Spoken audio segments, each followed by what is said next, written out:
And a happy Tuesday to you, Central Georgia. Thanks for tuning in here for a look at your extended forecast. Not much to talk about besides cold, just each and every day throughout the rest of the work week and as we go into the weekend. But we will break down some specifics with the cold. First and foremost, if you did miss it, as of yesterday, we're going to go ahead and talk about our recap with our ice accumulation map. Now, the National Weather Service is still working on gathering some reports over here in eastern Georgia and up in the northwest corner of the state. But I do imagine they've gotten a lot over the last 24 hours, and they are working on sending the final survey of all the ice reports that we did receive over the course of this past weekend. So breaking it down from north to south, as you can see these red areas, the darker red shade that you get into, that's going to be higher accumulations, especially up here in areas like Rabun County, getting close to Clayton, Georgia, about a ½ inch of ice accumulation. And I definitely can attest to have seen the impacts up there in the northeast corner of the state. The GDOT website is also continuing to report just tree limb after tree limb that is continuing to be down and blocking a lot of the roads up in areas like Helen, Cleveland, getting up into northeast Georgia, closer to Toccoa and Clayton, Georgia. So as you make your way down to the Lake Lanier area, you're starting to see about a ½ inch of ice, which once again may not seem like a lot. However, a ½ inch is where the ice can begin to be problematic and has probably kept people off the roads in northeastern Georgia. And then going down into the metro Atlanta area, we still saw plenty of ice reports that did result in our fair share of some power outages. Even at one point, I know that Georgia Power and the EMC were reporting over 100,000 outages in the northern portion of the state of Georgia, and we weren't even the state with the most power outages. We've seen many areas like Mississippi, Louisiana, Arkansas, Tennessee. All of these areas had more significant ice than we did here in the state of Georgia, but still, all of the impacts were mainly up to the north of us here in central Georgia. You can see that we do have some reports really close to us, maybe of a light glaze up here in Henry County, getting down close to Spalding and Butts counties. But we kind of lack reports up here in the northeastern corner of central Georgia as you get into Lake Sinclair right here and eventually get up into Lake Oconee to the north of that. I do imagine we had some areas that did have maybe some thin ice that was coating maybe some tree branches, maybe some areas that necessarily don't get too much sunshine. They really struggle to get above freezing temperature, but overall the impacts were very minimal. If we did see anything, it was mainly in our north and northeastern most counties. A lot like what we were saying, the risk is mainly north of Macon, just in those areas that were highlighted in the winter weather advisory. And very thankfully, we have been allowed to continue with our normal routine as we've started the new work week. So the biggest headline is cold and dry for most of the week. Until we get into the weekend, we have a few precipitation chances to talk about. And you do see that bottom headline. Are a few flurries going to be possible? We will look over the latest long-range models and give you our general thinking and obviously what the National Weather Service has highlighted this far out. We are still only in the beginning of the work week. So obviously we have a ways to go before we start talking about what's going to occur this weekend with a good deal of confidence, just like we have with the last two potential winter weather systems as we've gotten closer. But the biggest headline is going to be even colder as we go into this weekend. Remember those feels like temperatures I was showing you as of Tuesday morning? Well, if you didn't catch the morning show, we had values go down as low as 2 and 3 degrees in northern central Georgia. We have the potential to do that once again as we go into the course of this weekend, as the system that could bring maybe a few flurries or just some general rain chances is going to usher in an even colder air mass as we go across the course of this weekend. So here's a walk around the quad, clear blue sky, just like we were dealing with as of Monday afternoon. So obviously it looks mighty beautiful outside. Taking a look at the Georgia National Fairgrounds Skycam, looking over here to the west, the flags continue to blow maybe from the northwesterly direction, and that's where we actually do see the winds indicated down here in Perry. 27 degrees. That is still the current temperature. We are still below freezing temperature, and we are almost at lunchtime already for your Tuesday afternoon. As if that wasn't enough, adding extra insult to the injury, it's going to be your feels like temperature. When you factor in just a 5-mile-per-hour breeze, the numbers feel 6 degrees colder than what that actual temperature sits at. So here is a look across the eastern United States, and boy, is it just frigid.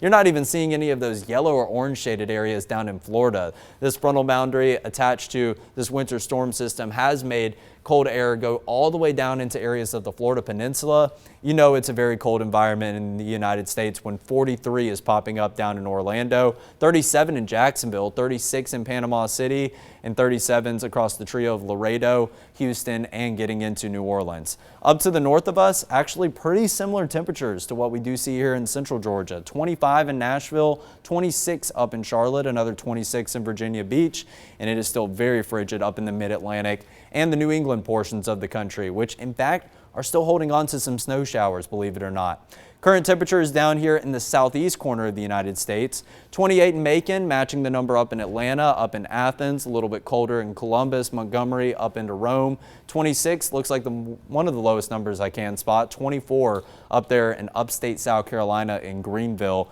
It's kind of the coldest temperature relative to our southern and southeastern couple of states, Alabama, Georgia, getting into South Carolina and northern Florida.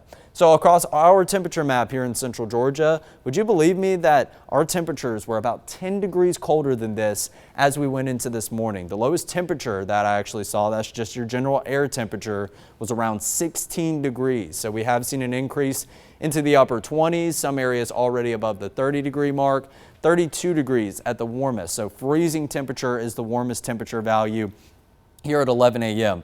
on this Tuesday morning. So obviously it is very, very frigid and the winds are continuing to linger in the forecast. 16-mile-per-hour gusts up in Milledgeville, but sustained winds anywhere from around 3 to maybe 5, 9, or even 10 miles per hour. And like I mentioned, only a 5-mile-per-hour breeze. That is all it takes in order to create a difference between the actual temperature and the feels like temperature. So if you have a breeze of 3 miles per hour on occasion, consider yourself lucky for that brief time frame that you do have a breeze of that magnitude, because it's going to result in a feels like temperature that is still exactly the same as what your actual temperature is. We saw that popping up on many of our sky cams, specifically Dublin this morning more often than others. When the breeze would go away in Lawrence County, it would indicate the feels like temperature was the same as the actual temperature, and the actual numbers are already low enough as they are. But let's take a look at the feels like numbers, because some areas are still in the upper teens. We saw these numbers, like I mentioned, get down into the single digits farther up to the north in central Georgia today, but now they are beginning to climb back up into the 20s. But at the warmest, we feel like 25 degrees. This is just blistering, blistering cold. And I would imagine that so far our start to Tuesday has probably been the coldest start to any day that we have had throughout the winter season thus far. But at least we have sunshine, am I right? This is going to continue to lead to a warming trend as we go into the afternoon, but not a single cloud in the sky that we can spot on our satellite and radar. In fact, all of the southeast United States, it's a very quiet image as high pressure continues to settle in behind our winter weather system that moved out to the northeast. So talking about yesterday's numbers, 25 was our low temperature yesterday morning, already 11 degrees below average, and I imagine our number today going to likely be around 17 or 18 degrees, so kind of half of what 36 degrees for average is where we typically should start around this time of year.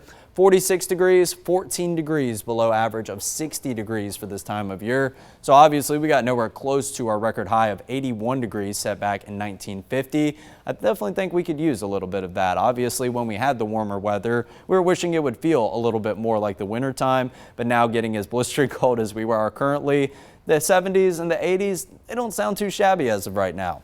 But record low temperature, 12 degrees back in 1940, just 10 years prior to that record high of 81 degrees. And we did actually record a little bit of rain yesterday in the Macon area. This might have just been kind of some residual rainfall, a couple sprinkles that fell in the very early morning hours yesterday as that frontal boundary continued to make its way through and ushered in that colder air mass throughout the morning time frame yesterday. So your departure of rain, we are around 1.25 inches below where we should be at this point in the month of January. However, we would be about 2 inches below where we should be at this point in January if we didn't receive any of the rainfall that we did get over this past weekend. Sunrise 7:33 yesterday, sunset at 6:02 p.m. We'll talk about that a lot over the coming days. But first things first, let's talk about your high temperature of 46 yesterday, which added the 11th day in the month of January that we finally had a below average day once again. So a stretch of 3 in a row now.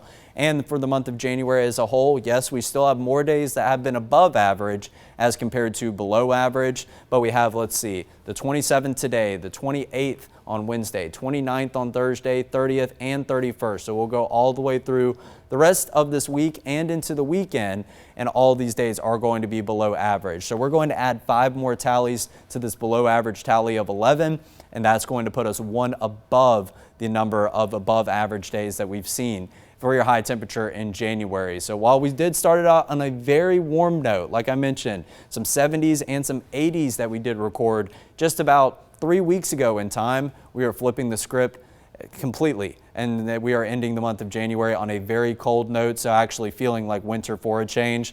But the cold stretch has been extended over the last 2 weeks or so. I think it's about time that it comes to an end. It doesn't look like we really have an end in sight, however, as we move into February very shortly. So stay bundled up throughout this afternoon. It's going to feel a lot like Monday. The only difference that we're going to see is just a little bit of a downtick in the winds. They're not going to be gusting up to, say, 30 miles per hour like we did see yesterday. Only a gust up to 15 miles per hour. But 46 for a high temperature, that's exactly what we did hit as of yesterday, and we have those clear blue skies exactly like we had yesterday afternoon as well. But even though the winds are about half the magnitude they were as of yesterday, that is still going to have a difference in what it feels like later this afternoon. So your hour-by-hour warm-up does show that we eventually get to freezing temperature and just slightly above it at the noon hour. We continue to warm up into the afternoon, hit our high temperature sometime around 4, maybe even to 5 o'clock, and then those numbers begin to dip back down as we go closer to sunset around the 6 p.m. hour. Here's a look at your wind chills. So these are those feels like temperatures throughout today. Like I mentioned, even just a 15 mile per hour gust is going to keep the numbers very reluctant from rising above that 40-degree number. So going to feel roughly like the mid and the upper 30s throughout this afternoon. And then as we go into the evening hours, already feeling like the upper 20s as we go into the 9 p.m. time frame. And we're going to kind of coast once we get into those overnight hours, and we'll talk about the reason why that is going to occur. In fact, we'll go ahead and just flash it over to Future View and refer to that, because the rest of today looks crystal clear and quiet. Sunset going to be right here around the 6 p.m. hour, but then as we go into the nighttime hours, starting around 10 p.m., we will look at some clouds to move through. And these clouds are going to be very beneficial because they are going to help keep the numbers just a little bit warmer. And when I mean warmer, it is very, very relative once we get into the winter time frame. So warmer is going to mean not as bad as what we did feel as of this morning, but we are still going to start out tomorrow morning nice and cold. But this cloud cover should kind of slow and kind of bring the cool down into a halt overnight. And as we wake up and walk out the door on Tuesday morning, it is going to be a bit of a gloomy atmosphere. Not to worry, as we continue throughout the day on Wednesday, cloud cover decreases, and by the time we roll into sunset time around 5 to 6 p.m. on Wednesday afternoon and evening, we are looking crystal clear once again.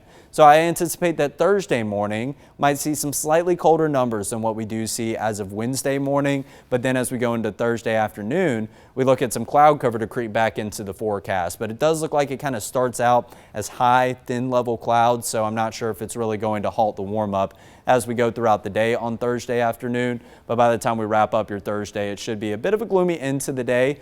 But all we have to talk about on Future View continues to just be passing clouds. I promise you the precipitation chances are working on this graphic. We're just not seeing any of it because we have a very, very dry environment. But that will all change once we go into Friday and into Saturday. We do have a few very low precipitation chances to talk about. As far as the breeze goes, we're expecting an uptick in that as we go into the afternoon, but not to the degree that we did see yesterday. Maybe a gust up to 16, maybe even close to 20 miles per hour farther up to the north. But then that breeze subsides a little bit into tomorrow morning. Still have our fair share of some occasional gusts that could result in some feels like temperatures a little bit lower than what they actually read. And then we go into Wednesday afternoon. We once again see a breeze build in farther up to the north in the state of Georgia. And then once we go into Thursday, that breeze finally starts to begin to subside as we go into the morning hours and completely does go away throughout Thursday afternoon. So I would expect Thursday afternoon to be the one day over the course of the next 3 days that we're actually going to have some feels like numbers that are very similar to what the actual temperatures read in terms of your high temperatures. In terms of the feels like numbers, let's go ahead and jump into that. So this is once again factoring in the wind gusts that we could see. That's going to be your wind chill, your feels like temperature. That is the same thing. So that's what future view feels like does mean, and we'll follow the timestamps through each afternoon and each morning. Throughout this afternoon, still feeling like the upper 30s. I wouldn't be surprised if we creep up to around 40 degrees. Then tomorrow morning, not even really into the morning hours, this is actually going to be very early and overnight, 24 and 26. That's actually the time we should have our lowest feels like temperatures, and then we should see them maybe bump up a few degrees as we go into actual sunrise time. Trying to see the green color creep back up into central Georgia as we go into Wednesday at 3 p.m. Maybe if you live over to the east and the southeast, I'm looking at Vidalias, I'm looking at McRae's, maybe even some Sopertons. That's where we have the potential to maybe feel like 50 degrees tomorrow afternoon, which is at least tolerable to be outside for that afternoon time frame. Then going into Thursday morning, feels like numbers back down into the mid-20s. Going into the afternoon, that green color farther down to the south, but areas farther to the north still holding on to feels like numbers somewhere in the upper half of the 40s. Main messaging is I could go ahead and throw a pause point on any time of any day for the foreseeable future. It's not as bad as we did see this morning. It's not as bad as we saw yesterday afternoon, and we will see this afternoon.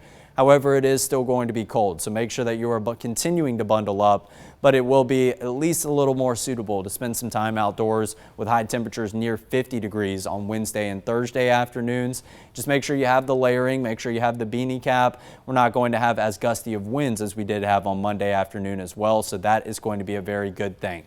So let's talk about your afternoon highs as we head into the weekend. 51 goes into 53 on Friday afternoon, but then they take another drop down. Now I'm going to go ahead and tell you that Saturday already has a good deal of disagreement as far as the high temperature goes.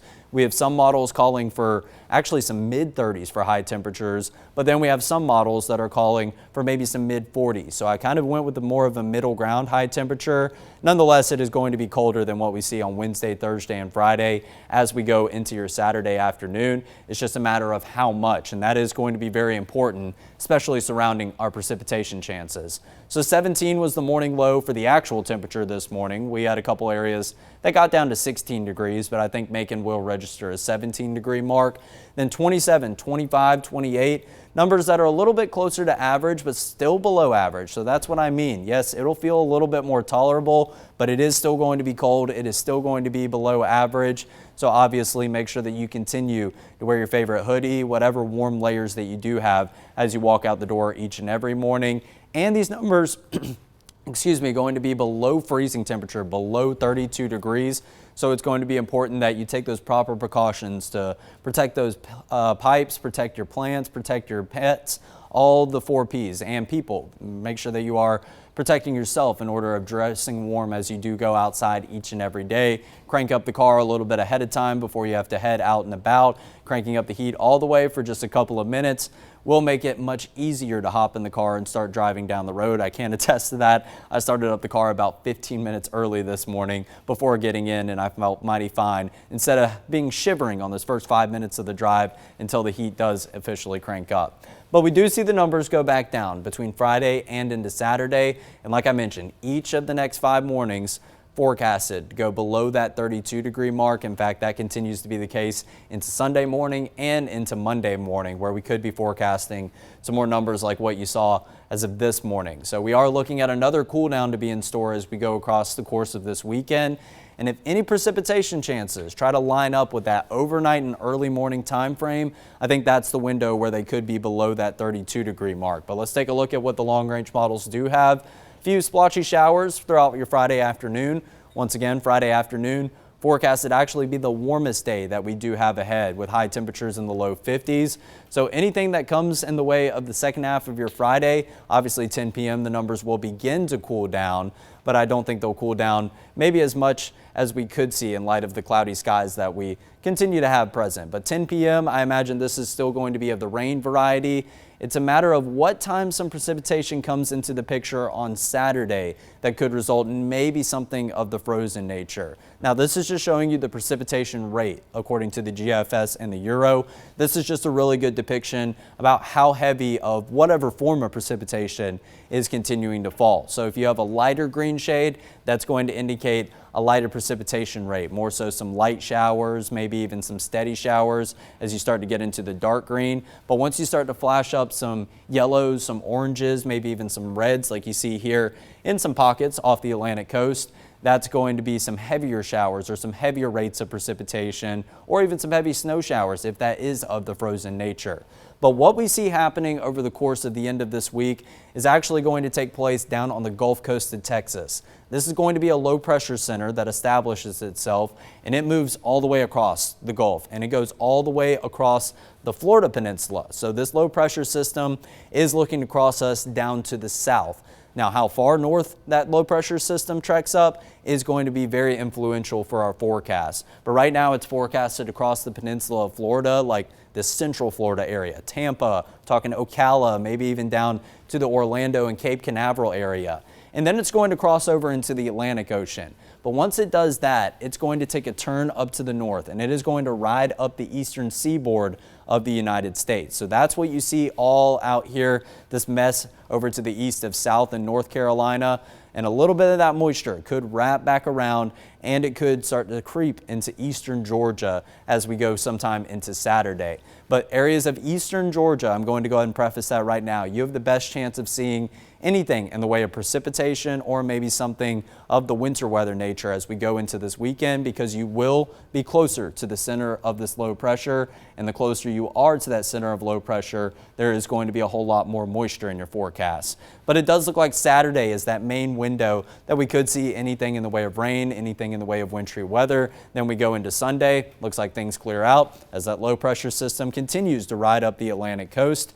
And we will go into the beginning of next week nice and clear, maybe a few shots at some passing cloud cover like we're talking about over the course of the next few days, but it does remain a relatively quiet forecast. Nothing that looks as definitive as those precipitation chances as we were looking at last weekend's system. So here's a look at the precipitation type. Now we're going to start to differentiate between rain and between something of the frozen nature. So once again, these pink shaded areas, that's what we were talking about as of this past weekend. That's your wintry mix, that's your sleet, that's your freezing rain.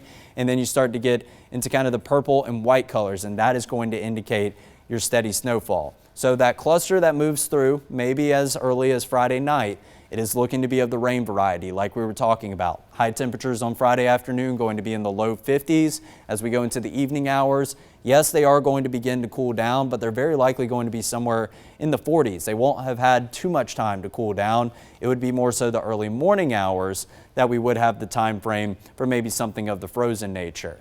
Now, right now, the GFS model, it is showing that we will have something in the way of some maybe steady flurries that try to creep in as early as the noon window. I'm going to go ahead and tell you right now, number one, this model is going to be the most bullish on something in the way of wintry weather, which means this model is going to show probably the most drastic impacts that we would have in the way of potential winter weather. But also number two, this is lunchtime. Our warm-up will have begun already, and in fact, the GFS model, I'll go ahead and tell you, it forecasted a high of 45 degrees on Saturday afternoon. So we'll be well on our way to hitting that 45-degree number because we're only a couple hours off when we hit that high temperature.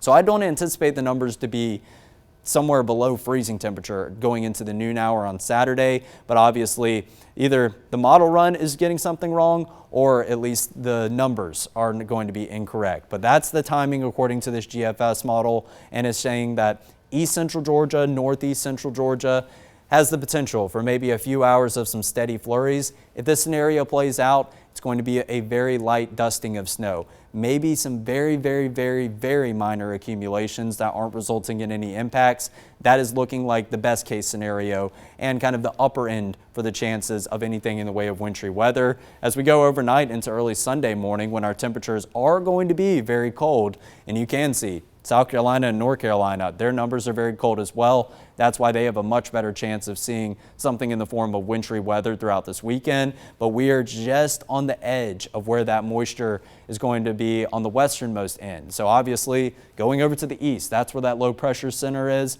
And the closer you are to that center of low pressure, that's where more moisture is. So areas to the east of us are going to have better chances of some wintry weather as opposed to us a little bit farther over to the west. And then we go into Sunday. Sunday looks crystal clear according to both models. We'll go ahead and tell you that. So once again, either sometime late Friday or into maybe early morning, even as late as Saturday afternoon, but I just told you why I'm not putting too much stock into that belief. That's looking like the timing for our potential precipitation chances. Now we go into Friday, and once again, we do see this cluster of some rain trying to creep through to our south according to the European model. And here's all the European model does have in the way of potential wintry weather. If you walk out the door early on Saturday morning, you might have a brief window. I'm talking about an hour or two, maybe, where you could see a couple of flurries, but it's not going to accumulate whatsoever. And that was just barely clipping northeast central Georgia. This is what I have more confidence in, because those precipitation chances of the wintry variety and of the snow variety do actually line up with the time of day when we would possibly be above freezing temperature. But even then, I'm not putting too much stock into it because it is barely moving into central Georgia. So obviously we're going to see a lot of wiggle and a lot of wobble with these long range models until we get closer. We're going to want to stay updated, especially once we can get our short range, higher resolution models within view. So where do those chances stand as of right now? This would be the third possible weekend here in central Georgia with potential winter weather. I'm going to go ahead and tell you right now, do not get your hopes up. The chances of seeing anything are very low. We have very high confidence in those chances being very low as of right now. But if anyone is to see anything, the chances are looking greater over to the east, mainly east of I-75. So I'm talking about your Wrightsvilles. I'm talking about Dublin. I'm talking more so about Washington County, Hancock County, maybe even up into Milledgeville. That's if we see anything. But I just told you the chances are looking very, very unlikely as of right now. But say we are to go the GFS route, if we see anything, we're really talking about maybe a few hours of some light flurries and a very light accumulation at the very most. Obviously, we would need a lot of ingredients to come together. And the main thing that I'm seeing right now, model runs are not lining up with the time of day and the temperatures that are going to be present in order for possibly something of the winter weather variety. It's all going to depend on if sub-freezing temperatures will line up with when that moisture does try to enter central Georgia, if that moisture is to enter central Georgia. So I wouldn't be surprised if we saw those precipitation chances move off over to the east with the next model run. We obviously could watch them push over to the west, but right now the chances are looking very, very low. This is probably the least confidence that I've had of the past three systems that have moved through of us seeing anything in the way of impacts. And we did actually get a good dusting of snow, maybe about an inch or two of snow as of 2 weeks ago. Right now, not even looking like it would be that much if we do even see anything of that wintry weather variety. So what you will see on your 7-day forecast, it's going to be a rain chance, because right now I'm seeing drastic disagreement amongst the model runs, and right now I need to see some lower temperatures. Like I mentioned, 39 is a bit of a middle ground temperature. We have some models calling for some mid-30s for high temperatures, which would decrease the window that we would be above freezing temperature. If we do that, then obviously whatever time moisture comes in, it's very likely that the numbers are going to be below that magic 32-degree number. So of course, some wintry weather would be of a greater chance. But the one model that showed the most widespread snow showers was the GFS model. Its forecasted high on Saturday afternoon is 45 degrees. So obviously those chances coming in the afternoon and the evening hours, those numbers are very likely to be above 32 degrees. So there is a lot that we need to fine tune with that, and we need to see the models get into better agreement of at least what the temperatures are going to be as we go throughout Saturday. But one thing is for certain, as this system does pass through us, mainly down to the south and the southeast, and eventually moves up the coast, that counterclockwise rotation is going to usher down another much colder air mass from the north. And that's going to result in Sunday morning going into Monday morning, which is going to be Groundhog Day. That's going to be the window where we also have the potential for some more mid to even upper teens for actual low temperatures. If we pair that up with breezy conditions, we're very likely looking at the possibility of some single-digit feels-like temperatures once again for the first day of February on Sunday morning. Sunday afternoon going to be very, very cold as well, with another high temperature of 39 degrees. And then Groundhog Day going to be off to a very, very cold start. So before we get there, the main highlight will be at least some slightly more tolerable temperatures. It's still going to be cold each and every day of your 7-day forecast. I want to go ahead and preface that. But if you want a time that you maybe can get outside, do a couple of things, maybe out in the yard, maybe go on a walk your dog, the afternoon time frame is going to be your best bet for really around that 2 to maybe even 5 o'clock window as of right now. Then we get up to 53. We have those slim rain chances around Friday evening. Then going into Saturday, I'm holding on to a 20% chance of rain as of right now because I'm not seeing anything that's lining up in the way of wintry precipitation. If that changes, then you will be the first to know. But once again, the winter weather chances are looking very, very unlikely. And then we're going to drop the numbers down even more as we go into the first day of February. Then we go into Groundhog Day, and I think I'm just going to pass the weather baton off to him. And hopefully he can give us an end to this stretch of winter and won't give us 6 more weeks of winter. Hopefully we can have a very early spring that is going to be on the horizon. But it remains to be seen what Beauregard Lee does predict. We'll, of course, be trying to update you all throughout the day as we go into that fun holiday as of next Monday. But until then, where things stand, enjoy winter. And this week, winter is out in full force. Hopefully we can get at least some near average numbers in the near future, but only time will tell. Right now, your 7-day forecast is just looking blistering, blistering cold. Thanks for tuning in. We'll see you once again tomorrow at 11 a.m.